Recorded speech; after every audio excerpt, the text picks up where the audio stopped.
to replace him at centre-half and face the challenge of Mark Hateley.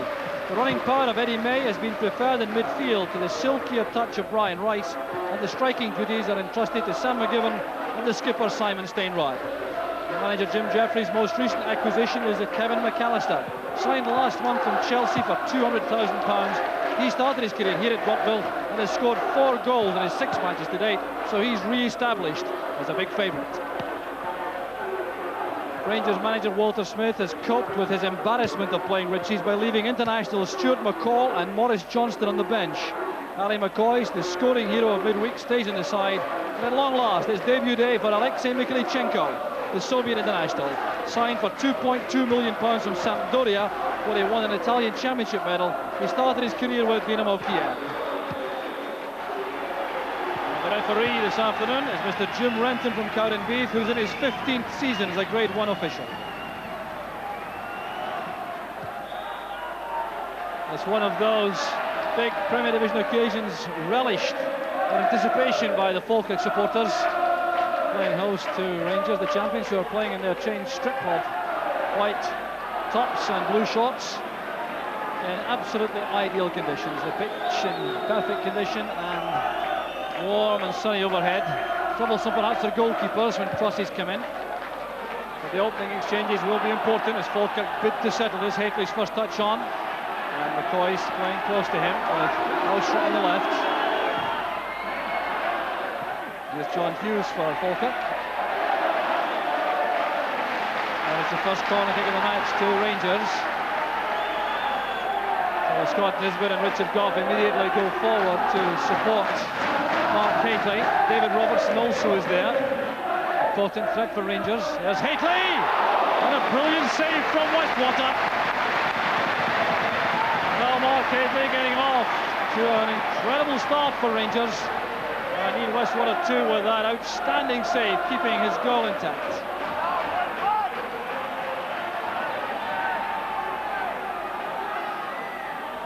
Houstra again with a corner. Westwater making a good catch as Hateley came in.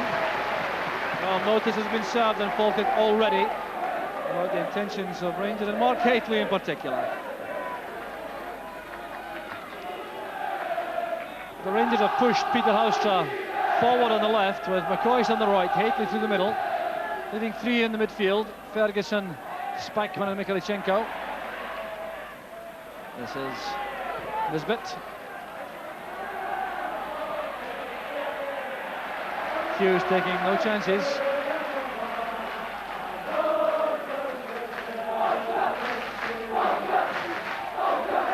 A good leap by Hughes, winning that cleanly from Hateley. The offside flag was up against both Hateley and Houstra. Falkirk very quickly out of their own box there. And they will be relieved, I'm sure, Falkirk, to have survived that opening burst from Rangers.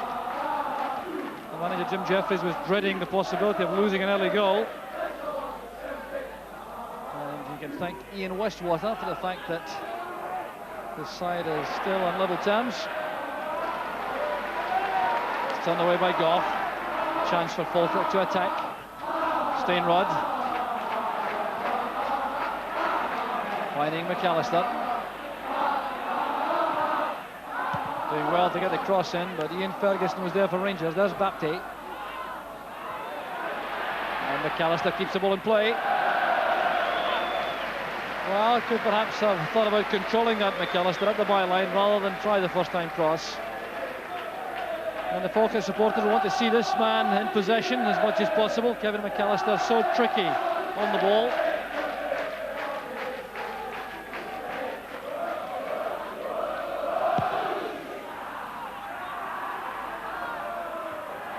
Baptiste and Hateley together again.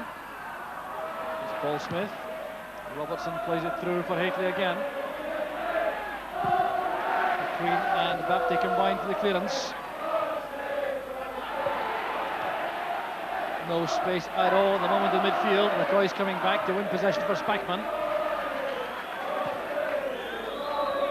Now Houstra. That's for Mikhailichenko. Caught there by Smith. And the referee will have a word with Paul Smith, I think, for his challenge of Mikhailichenko, but it's Houstra who is more seriously injured player for Rangers. Well, that tells the story of the conditions this afternoon. A shirt-sleeve crowd enjoying this match hugely.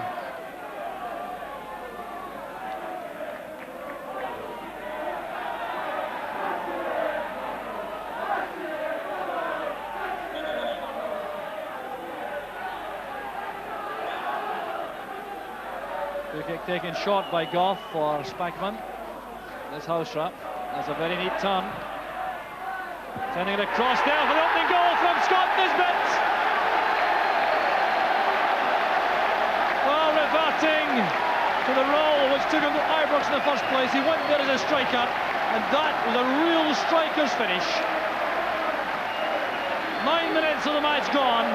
Set up by the free kick, taken short by Goff to Spackman. He played the house, it was his turn which caused the damage. That appeared to be a shot at goal, and slanted across the penalty box, and Nisbet reacted first. So Scott Nisbet's first goal of the season.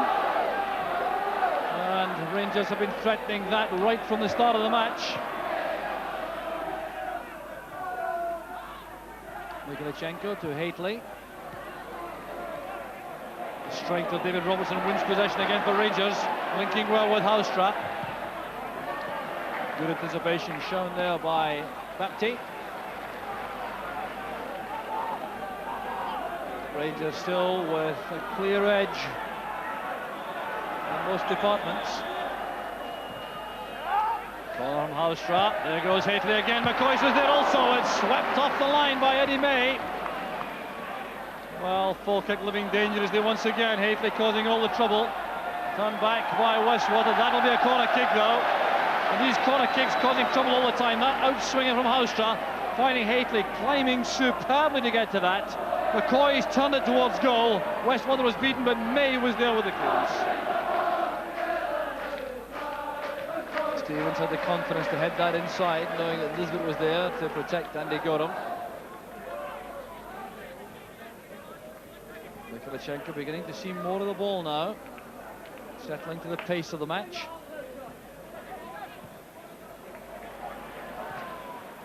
Linking there with Haitley, that's for McCoy. Good play by Duffy, intercepting that pass. Falkirk would have been exposed otherwise. There's Haitley. It appeared to be a handball, but the referee's only a miss. Here's Eddie May. Tackle came from Robertson. It breaks though only as far as Duffy. Gorham coming for that. He knew that Stainrod was closing in rapidly. Here's Mikhailichenko again. They spotted Westwater off his line. That's a great effort by Mikhailichenko. Right from the halfway line. Well, applause ringing around the stadium for Alexei Mikhailichenko. Oh, what amazing presence of mind and awareness this was.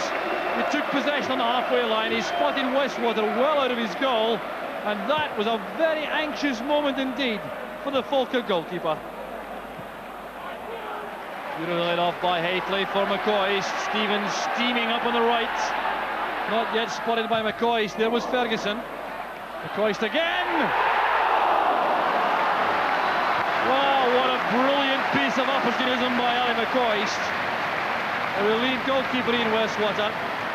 But a move set up initially there by Haitley's layoff. McCoy's powering his way through, sending it to Ferguson to try the first time shot. The ricochet fell there for McCoy, and that almost surprised Ian Westwater. There's Mikhailichenko. Shooting chance perhaps. That's good play by Mikhailichenko. Delicate ball inside for McCoy. Well, this was Mikhailichenko at his best. Look at the way he received this ball. Went past two men as if they weren't there on that very talented left foot, and then put in a delicate ball toward McCoy.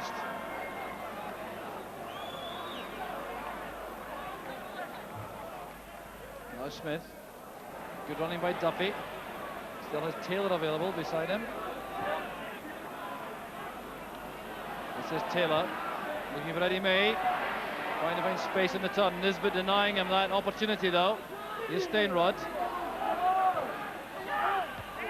Headed away by Goff. Once again the Ranger defence very well organised, standing up well to this. There's McAllister.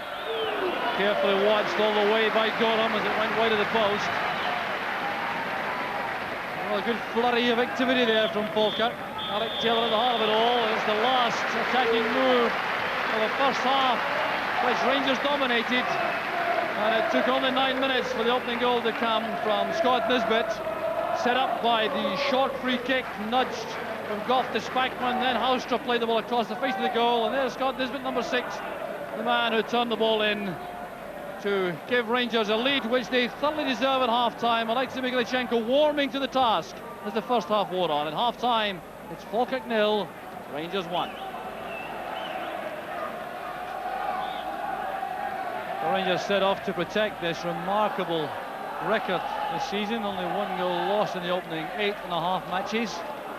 That against Hearts, the league match, which was the only defeat Rangers have sustained this season.